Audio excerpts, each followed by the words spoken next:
松本さん、今は仕事中です。タバコは休憩中に喫煙室で吸ってください。タバコの匂いが商品についてしまうし、一緒に働いている人には妊娠中の方もいるんですよ。工場での勤務中、俺の目の前には作業スペースでタバコをふかしてサボっている60代の再雇用者がいた。俺の注意にもかかわらず、彼はバカにした調子で、ああ、はいはい、受動喫煙とかいうやつね。そんなに気にするんだったら、子供なんか産まなきゃいいじゃん。なんだと。周りに迷惑をかけていることに詫びもせず開き直っている再雇用者。注意を聞かないだけじゃない。さらに、俺に向かって、そうだ、お前、年長者を敬え。タバコを買ってこい。ほら、3分で買ってこい。こんなことを言って、タバコの空箱を投げつけたのだ。俺の名前は長谷川和也。あるメーカーの工場で働いている。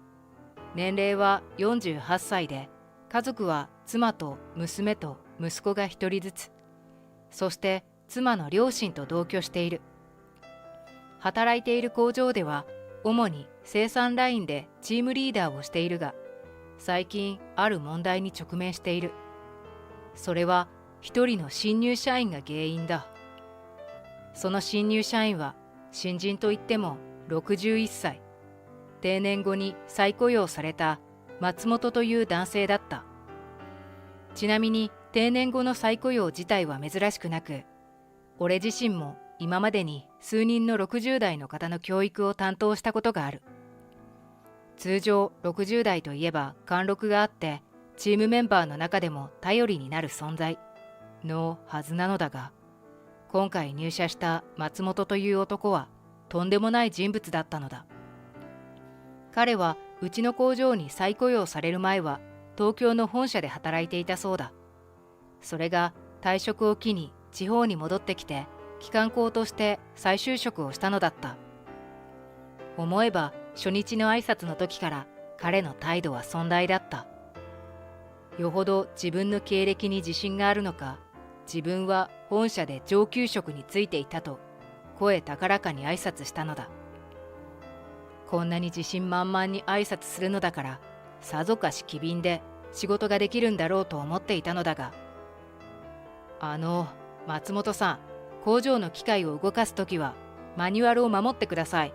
それからわからないことやミスをしたときはすぐにリーダーの俺に言ってください。生産ラインでの作業中、俺が彼の機械操作を注意すると、はあ、お前何様のつもりだ。お前みたいなのに言われなくても分かってるよ。そもそもいちいちマニュアルなんか守っていられるか。これだから工場勤務の底辺は。なんと彼は工場の規則を守らずに自己流のやり方で機械を動かし始めたのだ。決められた方法で機械を動かさないということは、事故につながる危険性もあるし、一人だけ違うやり方というのは商品のクオリティにも影響が出る。俺がいくら注意しても、松本はとてもプライドが高いようで、逆上しては俺に突っかかってきた。俺はな、お前らがやっているような単純作業の何倍も高度な仕事を本社でしていたんだよ。つまり、それだけ能力が高いってこと。だから、お前みたいな工場勤務しか知らない底辺に指図される筋合いはない。なんて言って、全く言うことを聞こうとしなかった。年下から指図されたくないという気持ちもわかるが、俺は常に年長者への言葉遣いや態度には気をつけている。だけど彼にとっては年下に物申されるという行為そのものが気に入らないらしい。彼は広く短気で人の意見を聞ける度量がないのだ。俺はな、東京の本社で働いていたんだよ。だからお前らみたいな高卒や中卒の工場勤務とは格が違うわけ。彼は口では自分が有能なことをアピールしているが、工場勤務ではほとんど役に立たなかった。正直、先月入った20代の未経験者の方が、松本よりもよほど作業は早いし、余計なことをしないので仕事への貢献度が高かった。だから松本が工場の仕事はほとんど何もできないくせに仕事を教えようとしている俺たちに対して見下した態度で物を言うのには釈然としなかった。ある時は彼が自分の作業に口出しをするなとうるさいので、じゃあできるのかと思い一人でやらせてみると、機械を間違って動かして不良品を製造してしまう始末。工場での仕事はラインごとに生産する製品の個数が決められている。だからこの松本のラインだけ仕事が進まないと工場にとっても損害なのだが、彼はそんなこと気にしていない様子で、俺には俺のペースがある。お前らみたいな若造に指示されるのは嫌だ。などとわがまま放題で作業は遅々として進まなかった。そのくせ昼休みになると自分が一番乗りで作業を切り上げ、おい、長谷川、缶コーヒーとタバコ買ってこいよ。なんて人をパシリに使うのだ。まったく、こんなのでよく今まで本社で働けていたな、と思うくらいの横暴さだった。松本のせいで俺のストレスはたまる一方だ。だけど俺はチームリーダーだから彼と関わらないわけにはいかない。また彼の困った行動はこれ以外にもある。どうやらサボりまでもあるらしい。俺が他のラインを監督するために目を離していると、彼のラインがストップしていることがよくあった。何をしているのかというと、隣のラインで働いている若い女の子に声をかけて相手の仕事を妨害している始末。今日も午後の時間に松本のラインを除くと全く仕事が進んでいなかった。何やってるんですか。ちゃんと仕事をしてください。あなたが持ち場を離れたら生産がゼロになってしまうじゃないですか。勤務時間中に他のラインに行って油を売らないでください。この日、午前中から松本のせいで仕事が滞り、昼休憩もろくに取れていなかった俺は、今までよりも少し強めに言ってしまった。すると、なんだと、お前、その口の聞き方はなんだ。松本は怒鳴り声を上げて、俺に向かってつかみかかってきた。周りの女子社員が悲鳴を上げる。生産された製品の入った段ボールが並ぶ中に、俺は突き飛ばされた。松本は60代といっても力が強く、また頭に血が上っているようで、起き上がった俺にさらにつかみかかってきた。俺たちが組み合い睨み合っていると、君たち何をやっているんだ。結局騒ぎを聞きつけた課長が割り込んできて、やっと松本は止まった。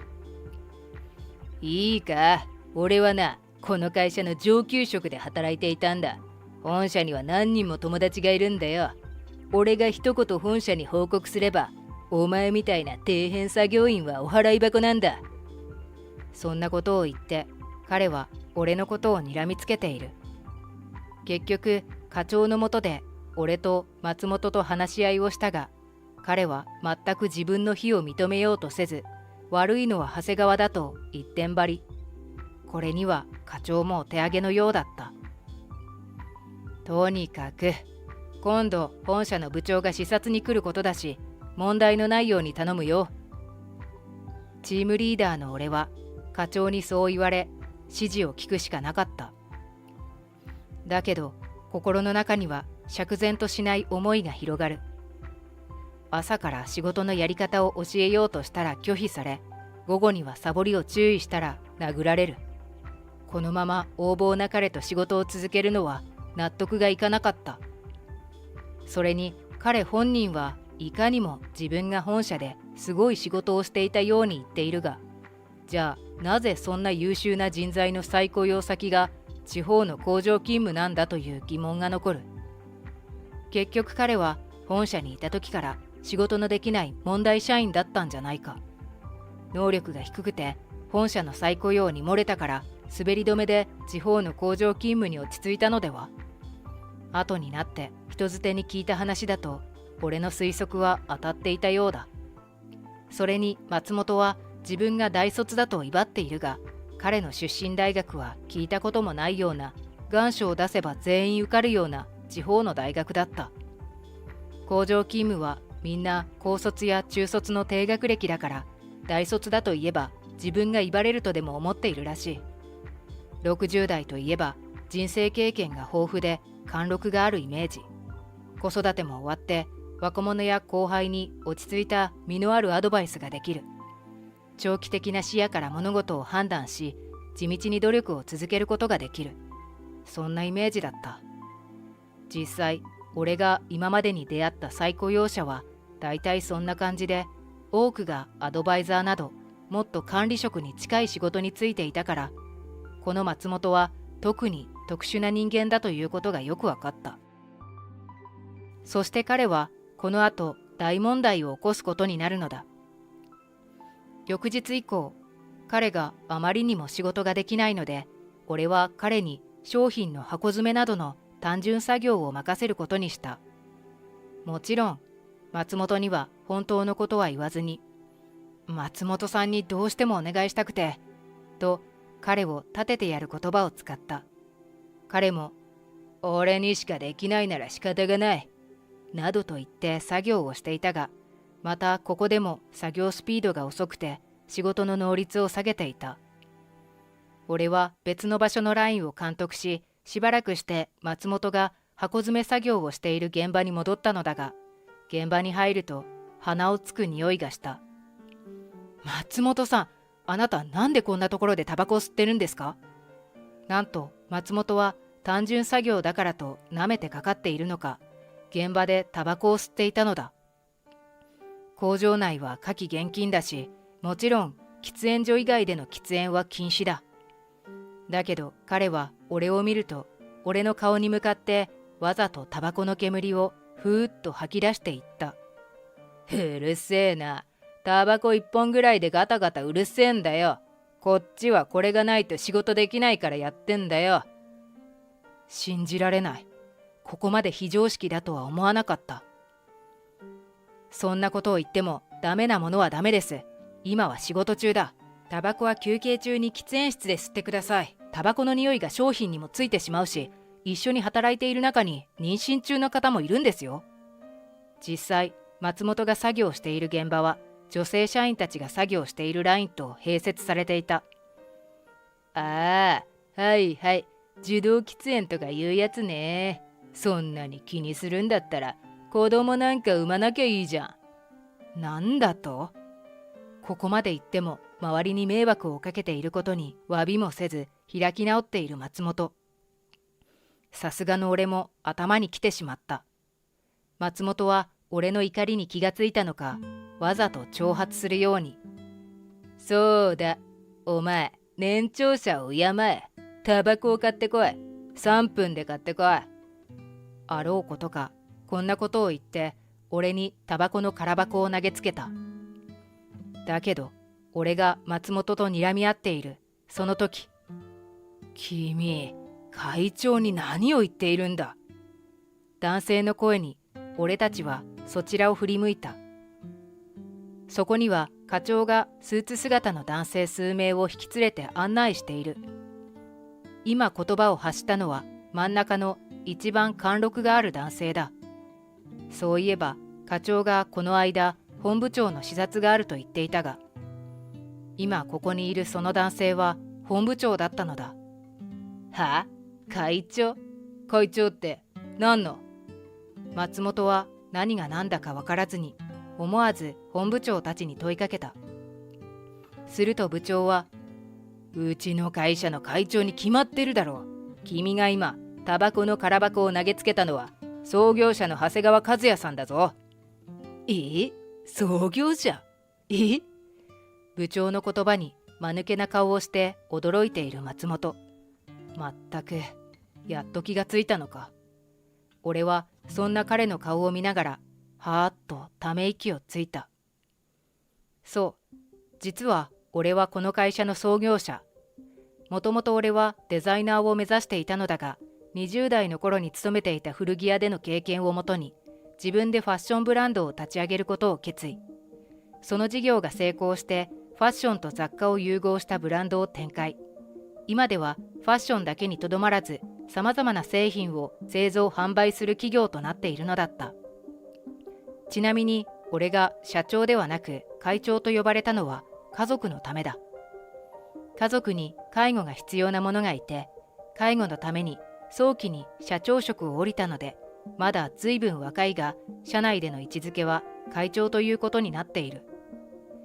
会社のことはほぼ全部社長たちに任せているから、本社の中でも会長の俺の顔を見たことがある者はわずか。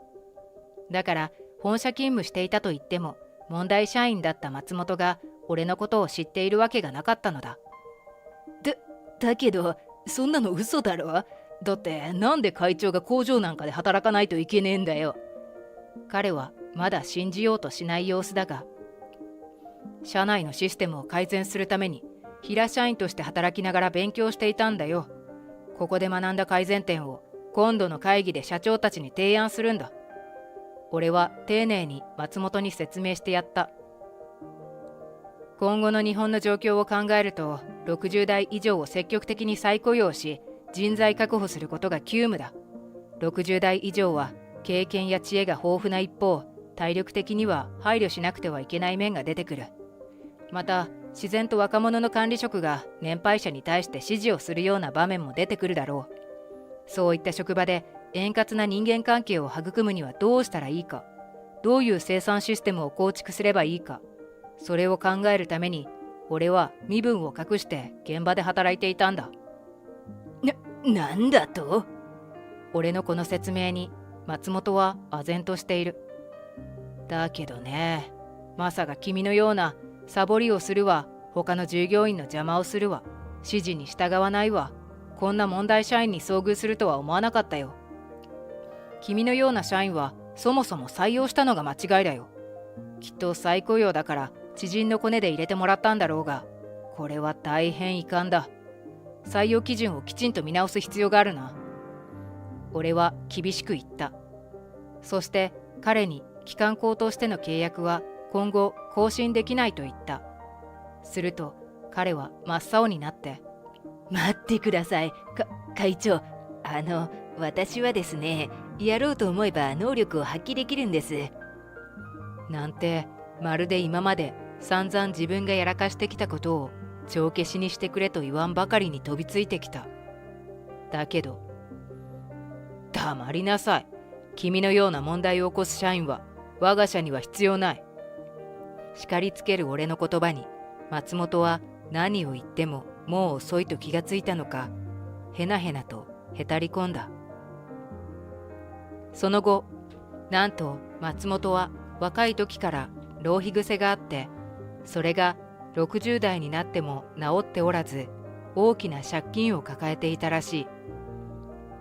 定年の年齢で1000万近い借金があるというのだから、恐ろしい話だ。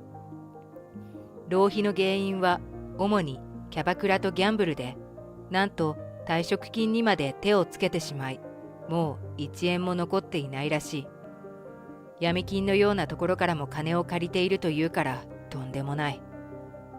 そんな彼はうちの会社の機関工をクビになり、しばらくは再就職先を探していろいろな会社を転々としていたらしいが、自社の再雇用でさえあんな調子だった彼が他の企業でうまくやっていけるわけがなかった。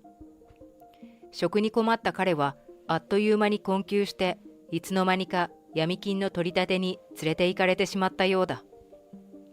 借金があっても再雇用の時に反省して新しいスタートを切っていれば、まだ人生なんとかなるチャンスはあっただろうに。